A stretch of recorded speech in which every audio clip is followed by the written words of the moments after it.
Atenção, esse vídeo contém spoilers. Trazer o Xenomorph para a Terra, a ideia por si só já é no mínimo interessante e animadora para qualquer fã de ficção científica. É a promessa de pegar uma das criaturas mais icônicas do cinema, um pesadelo nascido da mente de H.R. Giger, e soltá-lo no nosso ambiente. E Alien Earth chega com essa proposta ambiciosa nos seus 2 primeiros episódios. E a verdade é que a série parece estar travando uma batalha consigo mesma. De um lado, temos um esforço notável para honrar o legado, para recriar a tensão e a claustrofobia que fizeram do original de 1979 uma obra-prima. Já do outro, uma série de escolhas de produção e de roteiro que parece remar na direção contrária, quase como se tivesse medo de abraçar por completo o terror que o nome Alien carrega, e o resultado é uma experiência que vive de altos e baixos. Em um momento, você se sente de volta aos corredores apertados da Nostromo, com o coração na boca. No momento seguinte, é arrancado dessa imersão por algo que quebra completamente o feitiço. É uma obra que acerta em cheio em alvos específicos, mas que no conjunto ainda parece estar procurando sua própria identidade, tentando equilibrar o peso de um universo consolidado com a necessidade de ser acessível para um novo público. E é justamente nesse cabo de guerra que a gente encontra os maiores trunfos e as mais frustrantes derrapadas desses 2 episódios iniciais. Mas antes da gente continuar, olá, eu sou o Gabriel e hoje vamos estar falando um pouco sobre os 2 primeiros episódios de Alien Earth. Então já vai clicando no botão de like, que assim você ajuda o canal, e também se inscreva para não perder os próximos vídeos.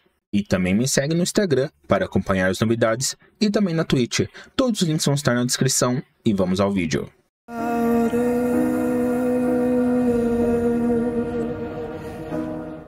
Vamos começar pelo que salta aos olhos logo de cara, porque é aqui que essa dualidade da série fica ainda mais escancarada. Quando estamos nos ambientes fechados, Alien Earth é um espetáculo. É quase como se a equipe de design e de produção tivesse dissecado cada frame do filme de Ridley Scott. Os corredores são como labirintos de metal e sombras. Os painéis de controle piscam com seu design analógico e a arquitetura funcionalista, quase brutalista, nos lembra constantemente que aqueles lugares não foram feitos para o conforto humano, mas sim para cumprir uma função. Essa fidelidade não é só um fanservice barato, e sim ela é uma ferramenta da narrativa, pois sentimos uma sensação de confinamento, na vulnerabilidade de estar preso em uma ratoeira tecnológica com um predador perfeito. E nesses momentos, a série captura essa essência. A iluminação é sua aliada, quase sempre vindo de fontes diegéticas, criando bolsões de escuridão onde qualquer coisa pode se esconder. E o design de som acompanha com rangidos metálicos e os ecos distantes que amplificam a tensão. E é aqui que a série brilha, provando que entende o coração estético da franquia. Você sente o perigo no ar, mesmo quando nada está acontecendo.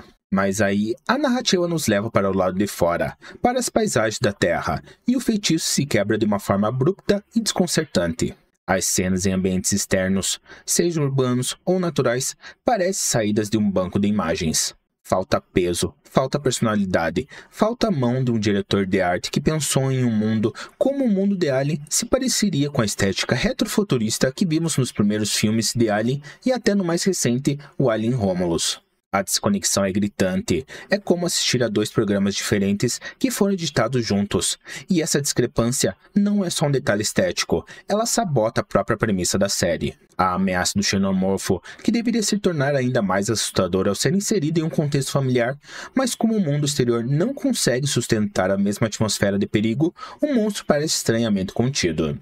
A sua ameaça fica restrita aos interiores, quase como se ele fosse só perigoso dentro de fases específicas. E a série falha em fazer esses 2 mundos conversarem, em integrar o horror que vem do espaço com a banalidade da Terra. E o resultado é uma justaposição que mais confunde do que aterroriza, impedindo que a gente se sinta verdadeiramente imerso nesse universo expandido. Você vai ser a primeira pessoa a transicionar de um corpo humano para um sintético. Saindo do visual e entrando no roteiro, a gente encontra outro problema, talvez ainda mais central. A série não parece saber exatamente o que quer ser. Nesses 2 episódios, ela flerta com o terror, ensaia um suspense, se arrisca no drama familiar e até joga umas pitadas de filosofia no meio. O problema é que ao tentar ser um pouco de tudo, ela não consegue se aprofundar de verdade em nada. É uma experiência fragmentada, onde os elementos disputam a atenção sem que nenhum deles consiga se firmar como a espinha dorsal da história. O terror, que poderia ser um prato principal, muitas vezes é deixado de lado, e a série tem uma tendência curiosa e um tanto frustrante de demonstrar apenas o resultado final da carnificina. Vemos os corpos, a destruição, o sangue nas paredes, mas raramente vemos o processo, a caçada, o confronto. O horror acontece, em grande parte, off-screen, fora da tela. Uma escolha como essa poderia ser usada para aumentar o suspense, para deixar a imaginação do espectador preencher as lacunas, como o próprio filme de 1979 fez. O problema é que aqui não parece uma escolha estilística consciente, mas sim uma hesitação, ou ainda pior, a falta de orçamento. A série parece ter medo de ser visceral, de mostrar a verdadeira face do xenomorfo em ação. E com isso, a criatura que deveria ser a personificação do pavor se transforma num mero catalisador para o grotesco, um monstro que serve mais para criar cenários macabros do que para ser uma ameaça presente e ativa. Essa indecisão se estende para os outros gêneros. O drama familiar, que é introduzido, tem potencial, mas os arcos dos personagens mal começam a ser desenhados e já são interrompidos por uma cena de ação ou um susto. As discussões filosóficas sobre criação, humanidade e a relação da criação de um ser sintético híbrido são jogadas na tela de forma superficial ou não tão bem desenvolvida nesses episódios iniciais. São temas complexos, que são introduzidos e interrompidos antes que possam gerar qualquer reflexão mais profunda, quase como se o roteiro estivesse apenas cumprindo uma checklist de temas de sci-fi sério.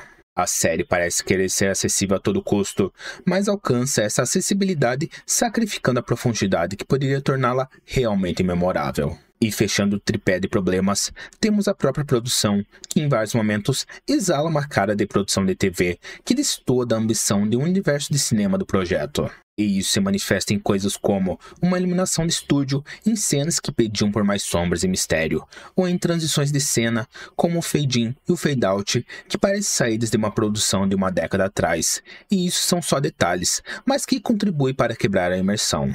Em uma nova era de ouro da televisão, onde séries como Andor ou Ruptura, duas séries que tiveram temporadas no mesmo ano, mostram um apuro visual digno de cinema, e essas escolhas mais simples e datadas em Alien Earth soam como um passo atrás. A inconsistência visual também aparece na tecnologia, enquanto os elementos que remetem ao universo clássico, como as naves e os computadores de 1979, são perfeitamente integrados. Contudo, a tecnologia mostrada na Terra parece pertencer a um outro filme, sem a coesão que a gente esperaria. É quase como se a série fosse uma coxa de retalhos de boas ideias visuais que não foram costuradas de forma coesa, mas não é tão discrepante quanto a diferença mostrada lá no filme Prometheus. Mas o problema mais grave talvez esteja na construção de seus personagens. Vamos pegar o exemplo do Magnata, que se apresenta como um gênio visionário. O roteiro nos diz que ele é brilhante, mas suas ações gritam ao contrário. Que tipo de gênio levaria crianças em corpos com um preço quase que inestimável para um ambiente que ele sabe ser potencialmente letal só para coletar dados, sem nenhuma outra justificativa realmente minimamente plausível? Isso não é um personagem complexo, é uma falha de escrita. É a famosa regra do mostre e não conte sendo completamente ignorada. E quando existe essa dissonância entre o que um personagem diz e o que ele faz, a credibilidade da história inteira é comprometida. A suspensão de descrença se quebra e fica difícil se importar com os dilemas de personagens que parecem tomar decisões não com base em sua personalidade, mas com base naquilo que o roteiro precisa que aconteça para a trama andar, resultando em personagens que se tornam marionetes, e se a gente olhar com um pouco mais de atenção, consegue ver as cordinhas. Eu quero o que tem naquela nave. A gente consegue. Somos rápidos, somos fortes, não quebramos. Depois de 2 episódios, a sensação que fica com Alien Earth é de um potencial imenso que ainda não foi totalmente destravado. A série é com uma banda cover talentosa, ela toca as notas certas, conhece as músicas de cor e consegue empolgar a plateia em alguns momentos, mas falta a alma, a centelha de originalidade que transforma a boa performance em algo inesquecível.